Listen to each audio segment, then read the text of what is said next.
इस साल हमने बहुत सारे क्लाउड बर्स्ट विटनेस किए हैं which makes it an very important topic for your prelims and for mains.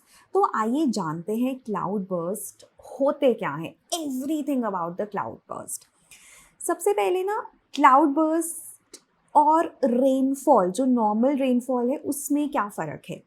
देखिए, जो क्लाउड बर्स्ट होंगे ना, that is always going to be a very short lived and intense rainfall, जो कि बहुत ही छोटे एरिया में होगी। उसका जो इम्पैक्ट है, जो एरिया ऑफ इफेक्ट है, वो बड़ा हो सकता है। बट क्लाउड बर्स्ट हमेशा ही एक शॉर्ट लिव्ड फिनोमिना होगा, इंटेंसिव रेनफॉल होगी in a very small area. The area of effect could be larger. Now, then there are definitional problems associated with what is a cloudburst. IMD के हिसाब से अगर 100 बारिश, जिसको हम 10 सेंटीमीटर भी कह सकते हैं, 1 घंटे से कम में होती है in an area of not more than 20 to 30 square kilometres. अब द हिंदू ने ना इसको 2030 स्क्वायर किलोमीटर्स लिख दिया था, तो प्लीज़ ध्यान से पढ़िएगा, आर्टिकल्स में भी, द हिंदू में भी गलतियां हो सकती हैं, राइट। सो IMD के हिसाब से 10 सेंटीमीटर बारिश 1 घंटे से कम में 20 से 30 स्क्वायर किलोमीटर्स एरिया में, तो आप 10, 20, 30 से इसको याद कर सकते हैं. That is the definition of a cloud burst according to IMD. At the same time जो वर्ल्ड मेट्रोलॉजिकल ऑर्गेनाइजेशन है, वो भी यही कहता है कि 10 सेंटीमीटर्स या उससे ज्यादा बारिश 1 घंटे में. अब कई कई जगहों पे ये भी बोला जाता है 1 mm बारिश पर मिनट, राइट, पर आवर नहीं, पर minute. So that is approximately 60 mm per hour.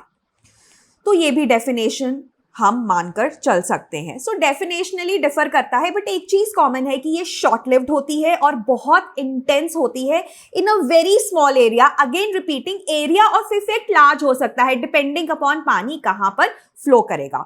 उसके बाद ना इसे जियो हाइड्रोलॉजिकल हैजर्ड भी कहा जाता है. इसका क्या मतलब है? इसका मतलब है कि यहाँ पर geological factors like terrain, soil structure, slope stability और intense rainfall, surface accumulation of water, दोनों का इंटरैक्शन रहता है. जियोलॉजिकल फैक्टर्स और हाइड्रोलॉजिकल फैक्टर्स का इंटरैक्शन रहता है. So it is also known as a geo hydrological hazard. अब what causes these cloud burst?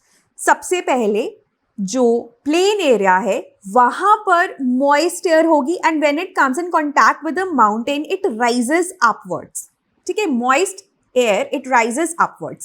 It reaches an area with low atmosphere pressure. ऊपर तो atmosphere pressure कम रहता है. अब क्या होगा, ये जो एयर है, मॉइस्ट एयर है, ये एक्सपैंड करेगी and it will cool adiabatically. Adiabatically cool करेगी. इसका क्या मतलब है? एक्सपैंड का मतलब है it will spread out, and cool adiabatically का मतलब है without exchanging heat with the surroundings. अब इसकी वजह से क्या होता है कि ये अपनी ही इंटरनल एनर्जी यूज कर रही है, जिसकी वजह से जो टेम्परेचर है एयर का वो नीचे गिरना शुरू हो जाएगा. It will start to drop. अब ये ड्रॉप होगा, जब ये ड्रॉप होकर रीच करेगा ड्यू पॉइंट, अपना dew point, then it will start to condense and become tiny droplets. अब ये टाइनी ड्रॉपलेट्स मिलके बनाते हैं cumulonimbus clouds, which are huge towering clouds. ठीक है, these are huge towering clouds which are associated with thunderstorms and lightning. अब cloud burst में एक और चीज होती है that we have strong updrafts also. Updrafts are your upward air currents, जो ना बारिश नहीं होने देते. और जब ना क्या होता है कि अपड्राफ्ट्स या तो वीकन हो जाएंगे या फिर क्लाउड इतना हैवी हो जाएगा ड्रॉपलेट से कि अब वो बरसेगा ही, then it leads to cloud burst. Also यहाँ पर ना एक और फिनोमिना है लैंगवर प्रेसिपिटेशन. लैंगवर प्रेसिपिटेशन में क्या होता है, जो छोटे छोटे ड्रॉपलेट्स है ना, वो कोलेस करके बड़े बड़े ड्रॉपलेट्स बना लेते हैं, जो कि क्लाउड बर्स्ट को और भी ज़्यादा वर्स बनाते हैं. सो क्या मैकेनिज्म है? It happens due to rapid upward movement of moist air, that is known as orographic lift. ठीक है, फिर ये क्यूमुलोनिम्बस क्लाउड्स बनेंगे and they are also supported by strong updraft, जिसकी वजह से ये क्लाउड्स बहुत हैवी हो जाते हैं. फिर जब वो बरसते हैं उनमें लैंगवर प्रेसिपिटेशन भी होता है. ऑल्सो ना यू हैव टू अंडरस्टैंड कि क्लाइमेट चेंज क्यों वर्स कर रहा है. 1 डिग्री सेल्सियस टेम्परेचर राइज से एयर की मॉइस्चर कैरिंग कैपेसिटी 7% तक बढ़ गई है. Now this is according to Clausius Clapeyron equation. तो इसके बारे में भी आप देख लेना. अब मॉइस्चर कैरिंग कैपेसिटी बढ़ गई है तो जो क्लाउड्स बनेंगे वो भी इंटेंस बनेंगे, क्यूमुलोनिम्बस क्लाउड्स इंटेंस बनेंगे और क्लाउड बर्स्ट और ज़्यादा इंटेंस हो सकते हैं. उसके बाद another thing that you have to understand is that Amarnath में हुआ था 2022 में, कुल्लू में हुआ था 2023 में, लेकिन इस साल तो इतने हो गए हैं कि अनप्रेसिडेंटेड नंबर हमने विटनेस किया है. फिर प्रिडिक्ट कैसे कर सकते हैं? देखो, इनको प्रिडिक्ट करना बहुत ही मुश्किल है. हम इनको फोरकास्ट नहीं कर सकते, हम इनको नाउकास्ट कर सकते हैं. मतलब उसी टाइम पे डिटेक्ट कर सकते हैं using Doppler weather radars. Doppler weather radars ना कंडीशंस डिटेक्ट कर लेते हैं जो क्लाउड बर्स्ट बनाने में हेल्प करेंगे. एटमॉस्फेरिक कंडीशंस अप्रॉक्सीमेटली 6 आवर पहले हमें पता चल जाता है, तो इवैक्यूएशन आसान हो जाती है. That's the only thing. So cloud burst को हम होने से नहीं रोक सकते. इनकी इंटेंसिटी भी बढ़ेगी, फ्रीक्वेंसी भी बढ़ेगी because of climate change. But हम इनके लिए ना प्रिपेयर हो सकते हैं.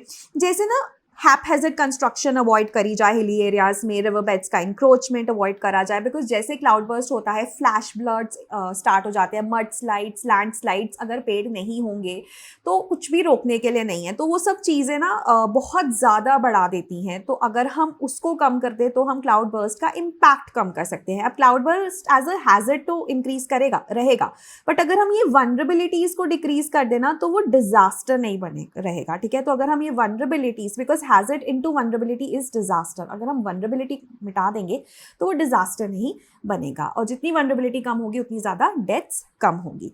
So this is about cloudburst and I'm teaching all of this in my course, in my environment and DM course. तो ये सिर्फ 4500 का है और अगर आप इस नंबर पे कॉल करेंगे 1800890303 तो आपको डिस्काउंट्स भी मिल जाएंगे. But at the same time मुझे 2 चीज़ें बताइए कमेंट्स में. लैंगमुयर प्रेसिपिटेशन क्या होता है एंड क्लॉजियस क्लैपिरॉन इक्वेशन से आप क्या समझे. और भी कोई डाउट है तो मुझे कमेंट्स में ज़रूर बताइएगा. Thank you.